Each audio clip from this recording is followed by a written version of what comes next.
मेरे पापा ने उम्र भर बड़ी मेहनत से कमाया और लगातार कोशिशों से दौलतमंद हो गए। क्योंकि ईमानदारी की कमाई से अच्छे दिन आए थे, इसलिए उनको पैसे की कदर थी।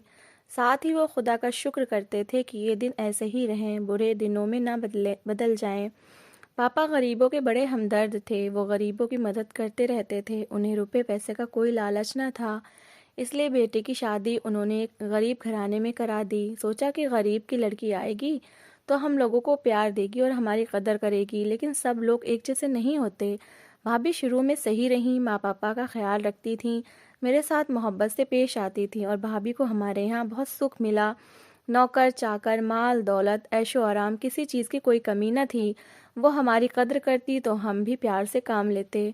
भाभी की माँ आती तो हम उनको बहुत इज्जत देते थे। अमीरी गरीबी का फ़र्क तो माँ पापा ने दिलों में डाला ही ना था, क्योंकि हम लोग खुद पहले बुरे हालात देख चुके थे। एक दिन भाभी ने माँ से ख्वाहिश जाहिर की कि वो महक को अपनी भाभी के रूप में देखना चाहती हैं।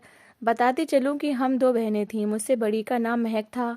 मेरी माँ ने मना कर दिया कि अदला बदली का मामला हो जाएगा, कहीं रिश्तों का प्यार नफरत में न बदल जाए। इस इनकार को उन्होंने कबूल ना किया। लगातार जिद करती रहीं। भाभी के माँ बाप की मिन्नतें और जिदें दे इतनी बढ़ीं कि मेरे माँ पापा को हाँ कहते ही बना, क्योंकि वो बहू को कमतर नहीं महसूस कराना चाहते थे।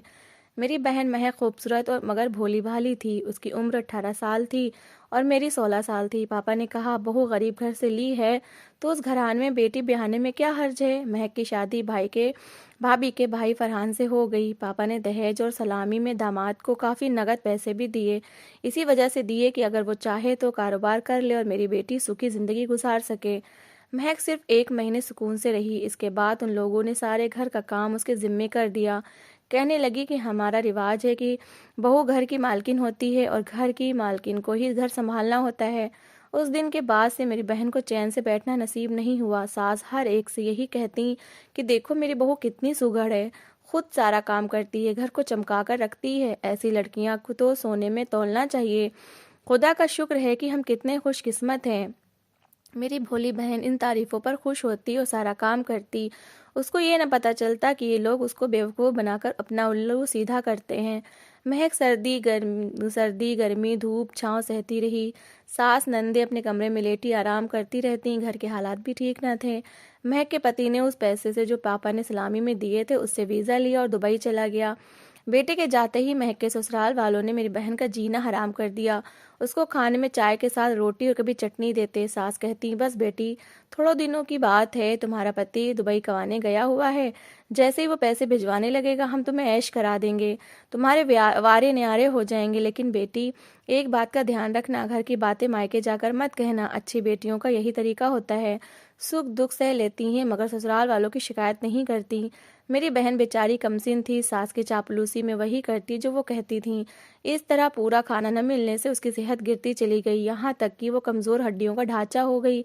एक दिन हमारी एक रिश्तेदार औरत जो उनकी पड़ोसन है वहाँ गई तो देखा कि महक पेट पकड़े बैठी है और रो रही है। खाला ने सवाल किया, क्या बात है बेटी, तुम रो क्यों रही हो? खाला जी, मुझे बहुत दर्द है। ये लोग खाने को रोज़ मिर्चों की चटनी देते हैं, मैदे में जख्म हो गए हैं, जलन और दर्द रहता है। खाला कहने लगी, तुम अपने मायके क्यों नहीं जाती? महक बोली, ये लोग लेकर ही नहीं जाते, हालांकि खुद जाकर बेटी से मिलकर आ जाते हैं, खुद अच्छा खाते हैं, अच्छी चीज़ें ताले में रखते हैं, फिर ये लोग मुझसे छुप कर फ्रूट मेवा वगैरह खा लेते हैं। पड़ोसन खाले ने जब ये हाल महक का देखा तो उनको बहुत दुख हुआ। उन्होंने आकर माँ से कहा कि कुछ तो अपनी बेटी की खबर लो कि वो किस हाल में है, ना खुद जाते हो और ना ही वो आती है। इससे अच्छा था बेटियों के रिश्ते ना करते। तब जाकर माँ को होश आया और वो महक को देखने के लिए गई। महक की सास फिर चापलूसी से काम ले गई और माँ से मीठी मीठी बातें करके ठंडा कर दिया, लेकिन महक को मायके फिर भी ना भेजा। मज़े की बात यह है कि हमारी भाभी भी मायके जाने का नाम नहीं लेती थी, क्योंकि ससुराल में काफ़ी ऐशो आराम मिला हुआ था। इधर महक उम्मीद से थी। सास कहती कि इसी वजह से ये कुछ खाती नहीं तो हड्डियों का ढांचा हो गई है।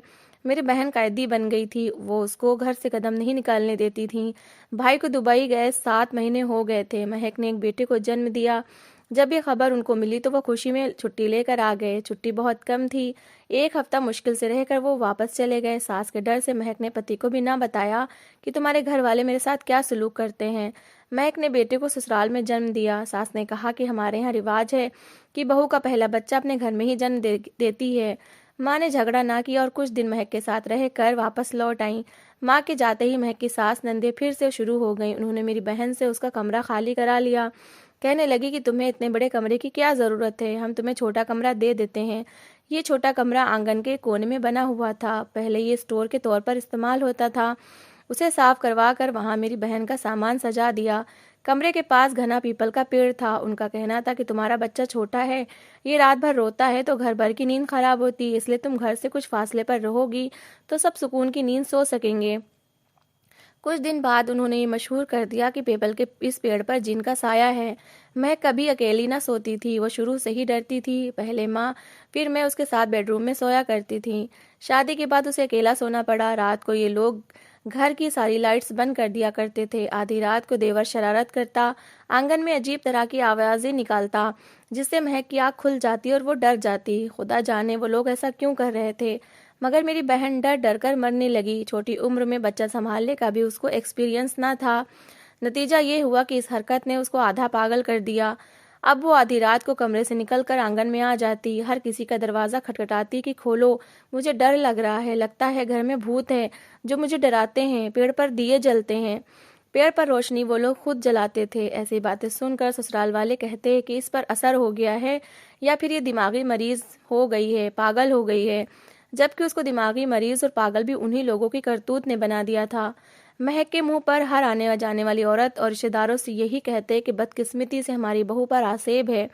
बच्चे का कोई ख्याल न करता। महक बच्चे को सीने से लगाकर घर में इधर उधर फिरती। उसके इस तरह रहने की वजह कोई ना देखता, लेकिन हर कोई उसे पागल कहता। इन हालातों में बच्चा भी ठीक तरह से ना संभालता और घबरा कर रोए जाता। शायद भाभी के घर वाले ऐसा जानबूझकर कर रहे थे। वो हालात को दिन ब दिन और इस तरह से ख़राब कर रहे थे कि मैं खुद हथियार डाल दे। महक को डरा कर उन्होंने अपना मकसद हासिल कर लिया। मेरी बहन रात को अपने कमरे में कदम न रखती, आंगन में वक्त गुजार देती और कहती, वहाँ कोई भूत है जो मुझे डराता है। मैं कमरे में नहीं अकेली सोऊंगी, वरना कोई मेरा गला दबा देगा। मेरी बहन को रात के वक्त आवाज़ें सुनाई देने लगीं। जब वो इस बात का जिक्र सास नंदों से करती तो वो लोग उसका मजाक उड़ाने लगते और उसकी इस हालत से मज़ा लेते। आखिरकार उन लोगों ने उसको डरा डरा कर दिमागी तौर पर पागल कर दिया था। अब महक सारे मोहल्ले में पागल मशहूर हो गई। औरतें उसको देखने आने लगीं और ये और ज़्यादा तकलीफ में रहने लगी। जब औरतें महक के मुंह पर एक दूसरे से कहती कि ये दिमागी मरीज है, पागल है, इस पर जिन का साया आ जाता है, तो वो और ज़्यादा चीख चीख कर रोती और औरतों से कहती, क्यों आई हो मुझे देखने, क्या मैं तमाशे की चीज़ हूँ, निकलो निकलो यहाँ से। ये रवैया महक का कुदरती था। अच्छे भले इंसान को कोई बार बार पागल कहे, सताए, छेड़े तो उसका दिमाग भी उलट जाता है और सताने वालों के पीछे दौड़ने लगता है। मोहल्ले वालों ने कहना शुरू कर दिया, बेचारी आपकी बहू, इसका इलाज कराओ, इसको किसी आमिल को दिखाओ ताकि जो जिन का साया है इस पर से हट जाए। जिसको महक के अंदर से निकालने का एक ही तरीका है कि इसी पर किसी आमिल से अमल कराया जाए। एक इंसान को आमिल कहकर पकड़कर वो लोग लाए और उसने महक पर अमल शुरू कर दिया। कमरे में बंद कर देते, कभी मारते, मिर्चों की धुनी देकर जिन भगाते। अजीब अजीब हथकंडे इस्तेमाल करने से मेरी बहन बहुत बीमार हो गई और उसको दौरे पड़ने लगे। माँ को किसी ने खबर की तो वो बेटी को लेने गई तो सास ने कहा कि हम अपने बेटे की इजाज़त के बगैर बहू को कहीं नहीं भेजेंगे। अगर आपके यहाँ इसको कुछ हो गया तो हम उसे क्या जवाब देंगे। हम फरहान से बात करते हैं, अगर उसने कह दिया कि मेरी बीवी और बेटे को मायके भिजवा दो तो आप आकर इसे लेकर चले जाना। अभी इलाज चल रहा है, अमल पूरा होने दे, वरना अमल उल्टा भी हो सकता है, तब हम सब मर सकते हैं। ये अजीब बातें थीं। मेरी माँ बेचारी दंग रह गई, परेशानी से वापस लौट आई।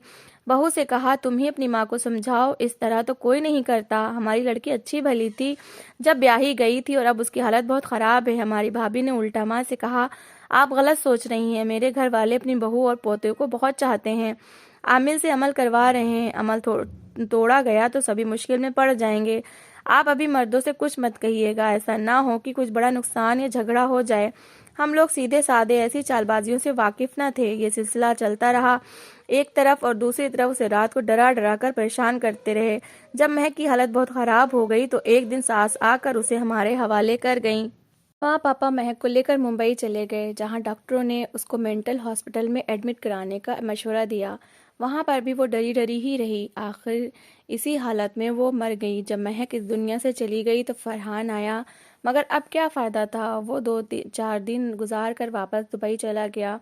माँ ने महक का बेटा लेने की कोशिश की, लेकिन भाभी की माँ ने हमें देने से मना कर दिया और अपने पास रख लिया। हम लोग अभी तक इसी सोच में थे कि आखिर हमारी बहन के साथ क्या हुआ है। बाहर से वो लोग इतने अच्छे और मीठे थे कि हम उनको बुरा भला भी नहीं कह सकते थे। एक दिन भाभी के पड़ोस में रहने वाली खाला आई। उन्होंने आकर बताया कि आप लोगों की लड़की पर बड़ी होशियारी से उन्होंने जुल्म किया है, किसी को पता भी नहीं चले और लड़की भी इस दुनिया से चली जाए। खाला ने कहा कि वो बहुत चालबाज लोग हैं, उन्होंने बड़ी प्लानिंग करके महक को मारा है। किस्सा ये था कि जब फरहान दुबई गया और वहां कमाने लगा तो उसने चाहा कि आधी कमाई माँ बाप को दे और आधी बीवी के नाम जमा कराता रहे, मगर महक की सास सब लेना चाहती थी। वो सारी कमाई की खुद मालिक बनना चाहती थी। वो महक को तलाक भी कैसे कराती क्योंकि उनकी बेटी भी हमारे घर में ऐशो आराम से रह रही थी। ये बात यकीन करने के काबिल नहीं थी, लेकिन दुनिया में क्या कुछ नहीं होता, खास तौर पर उन बीवियों के साथ जिनके पति बाहर कमाने चले जाते हैं और रिश्तेदार उनकी सारी कमाई समेटना चाहते हैं। खाला के मुंह से ऐसी बातें सुनकर माँ ना मानी कि सिर्फ बेटे की कमाई की खातिर उन लोगों ने ऐसा किया होगा। अभी महक का दुख हरा था कि भाभी की माँ एक बार फिर बेटे के लिए झोली फैलाकर आ गई। इस बार वो अपने पोते की खातिर फरहान के लिए मेरा हाथ मांगने आई थी। अब तो माँ के सब्र का पैमाना भर गया। वो बोली, मेरी एक बेटी आपके घर की बहू बनी तो वो कब्र में चली गई, अब आप दूसरी का हाथ मांगने आई हैं। ये नहीं हो सकता, आज के बाद दोबारा ये बात मत कहना। पहले तो मेरे घर वाले इनकार करते रहे, आखिरकार उन्होंने और लोगों की मिन्नतें करके उनको बीच में डालकर अपनी बात मनवा ली। जाने क्या जादू था भाभी की माँ की बातों में कि कोई ज्यादा देर उनका विरोध नहीं कर सकता था। बेटे की वजह बताकर उन्होंने हमें ट्रैप कर लिया। मेरी शादी फरहान से कर दी गई। इस मामले को सुलझाने में हमारी चालाक भाभी आगे आगे थीं। फिर ये रिस्क था जो मेरी माँ ने ले लिया। एक बार फिर भाभी पर भरोसा कर लिया क्योंकि मेरा भाई पूरी तरह अब अपनी बीवी के कब्जे में था। वो उसकी हर बात मानता था। उन लोगों ने वही रवैया रखा जो मेरी बहन के साथ रखा था। मुझे वही कमरा दे दिया जो मेरी बहन को दिया था। फरहान वापस दुबई चले गए तो वैसे ही सारे घर की लाइट्स बंद करके मुझे डराने लगे। लेकिन मैं इतनी सीधी ना थी जैसे महक थी, ना ही मैं डरपोक थी। मैं इन हालात के लिए पहले से तैयार थी। पहले ही दिन मैंने अपने छोटे देवर को पकड़ लिया, खूब डांटा कि खबरदार जो रात के आंगन में अंधेरा किया, तुमने किसी तरह की आवाज निकाली, मैं जान निकाल लूंगी तुम्हारी। अब जब वो ऐसी हरकत करता तो मैं डरने के बजाय डंडा उठा लेती। वो मास्क से चेहरा छुपा लेता और भूत बनता और मैं उसको जलील करके रख देती। मैंने सारे हालात पति को बताए तो इसके बाद देवर सारी शरारतें भूल गया क्योंकि उसके भाई ने दुबई से फोन पर उसे काफी डांटा था और कहा कि अगर आकर तुम्हारी ऐसी खबर लूंगा कि तुम सारी शरारतें भूल जाओगे। यही नहीं, फरहान ने अपनी माँ से भी कहा कि अगर मीनल के साथ ऐसा मजाक हुआ तो याद रखना आपकी बेटी भी घर आ जाएगी। ये धमकी कारगर साबित हुई। साल भर बाद खुदा ने मुझे एक बेटे से नवाज दिया। मैं बहन के बेटे को भी जान से ज्यादा प्यार करती थी। मैंने पहला बेटा माँ के घर जाकर जन्म दिया और सास के पास रहने से मना कर दिया। इस पर दुबई से मुझे फरहान ने फोन किया कि क्या बात है, तुम मेरी माँ का कहना नहीं मानती हो, क्या बहुत आजाद हो गई हो, जबकि मेरी बहन तो ससुराल से एक रात भी मायके नहीं आती। जबकि हमारी ऐसी कोई बात नहीं हुई थी कि भाभी मायके नहीं जाएंगी। वो तो अपनी मर्जी से नहीं जाती क्योंकि यहाँ उनको सुख था और मायके में नौकर चाकर नहीं थे, सारा काम खुद करना पड़ता था। और फरहान का फिर से फोन आ गया, कब से मायके में टिकी हुई हो, आखिर पता तो चले कहाँ कहाँ जाती हो। मैं हैरान रह जाती, अभी तो मेरे 40 दिन भी पूरे नहीं हुए थे, भला 1 डेढ़ महीने में मैं क्या सैर सपाटे करूंगी, जबकि मेरा बच्चा भी बहुत छोटा था। हाँ, बस एक बार जब बच्चा बीमार हुआ तो डॉक्टर को दिखाने के लिए लेकर गई थी। खुदा जाने हमारी भाभी अपनी माँ से क्या कहती थी और वो क्या कुछ अपने बेटे से कहती थी। इस बार जब वो दुबई से आए तो मैंने साफ कह दिया कि मुझे रखना है तो अपने साथ रखो, वरना मैं तुम्हारी माँ के साथ रहने के लिए तैयार नहीं हूँ। मैं महक नहीं हूँ जो एक बेजुबान गाय बनकर रह रही थी। मैं मीनल हूँ, किसी ज्यादती या जुल्म बर्दाश्त नहीं करूंगी। इस पर फरहान ने अजीब बात कह दी। बोले, मैं अपने घर वालों को नहीं छोड़ सकता, तुम्हें रहना है इनके साथ रहो वरना अपने मायके चली जाओ। उन्होंने नन्ना मुन्ना बेटा रख लिया और मैं मायके चली आई। दोनों बच्चों की याद मुझे तड़पाती और बुलाती थी, बिन जल मछली की तरह मैं तड़पती थी। इधर भाभी खामोश तमाशाई बनी हुई थी, बड़ी धीमी आवाज में मासूम बनकर कहती थी कि इस सारे मामले में भला मेरा क्या कसूर है, मैं तो अपने घर में बस रही हूँ, किसी से झगड़ा भी नहीं करती, खुदा के लिए मुझे इन मामलात में मत घसीटो, मेरे बच्चों पर रहम करो। मेरी देवरानी ने फरहान को तसल्ली दी कि घबराओ नहीं, ये जाती है तो चली जाए, मैं तुम्हारी शादी अपनी खूबसूरत कजिन से करा दूंगी, तुम देखना किस कदर वो हसीन है, बच्चे हम पाल लेंगे। उनसे कोई पूछता कि अगर ऐसा ही था तो पहले क्यों ना फरहान की शादी अपने कजिन से करा दी। अब ख्याल आ रहा है जब मैं एक बच्चे की माँ बन गई हूँ। उनकी पड़ोसन खाला से हमें सुनगुन मिली कि वो लोग फरहान की शादी करा रहे हैं। वो आई और बताया, अरे मीनल, तुम्हारे ससुराल वाले फरहान की तीसरी शादी करवा रहे हैं। जल्दी कुछ करो, ऐसा ना हो कि ये वक्त तुम्हारे हाथ से निकल जाए। जैसे ही मैंने ये सुना तो मैं फौरन पापा के दोस्त जो पुलिस में थे उनके पास गई और उनसे कहा कि वो लोग ऐसा जुल्म कर रहे हैं। वो फौरन पापा के पास आए, फिर कुछ लोगों को लेकर हमारे ससुराल चले गए ताकि बातचीत करें। इनके जाने से ससुराल वालों के होश उड़ गए, क्योंकि वो मेरी बहन को पागल बनाकर मार ही चुके थे। मैं उसके बच्चे की खातिर कुर्बानी का बकरा बनी थी। बस उन्होंने गिरफ्तारी से बचने के लिए फौरन हमसे सुलह कर ली।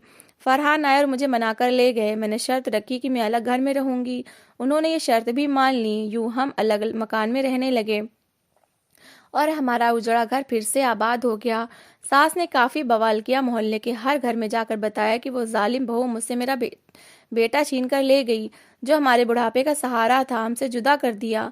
सबने सुना और चुप हो गए। भला वो क्या कर सकते थे। अब खुदा खुदा करके सुकून नसीब हुआ। इस सारे झगड़े में भाई और भाभी तमाशाई बने रहे और उन्होंने कुछ दखल नहीं की दिया। मेरे भाई को तो अपना घर प्यारा था। वो मेरी भाभी की आंखों में आंसू देखते और उन्हीं के कानों से सुनते थे। फरहान ने दुबई की नौकरी छोड़ दी। सोचा कि अपने वतन में थोड़ा सुकून तो मिलेगा, बीवी बच्चे भी पास रहेंगे। उन्होंने मामूली सी दुकान कर ली। धीरे धीरे कारोबार में तरक्की होती गई और फिर हम भी दौलतमंदों में आने लगे। बच्चे पढ़ने लिखने में बिजी हो गए और अच्छी पोजीशन लाने लगे। वो दिन भी आ गया जब एक बेटा मेरा डॉक्टर और दूसरा इंजीनियर बन गया। ससुराल वालों ने जब देखा इसके बच्चे लायक निकले हैं तो नंदे देवरानी सभी ने उनको नजरों में रख लिया और अपनी लड़कियों के लिए रिश्तों की बातें करने लगे।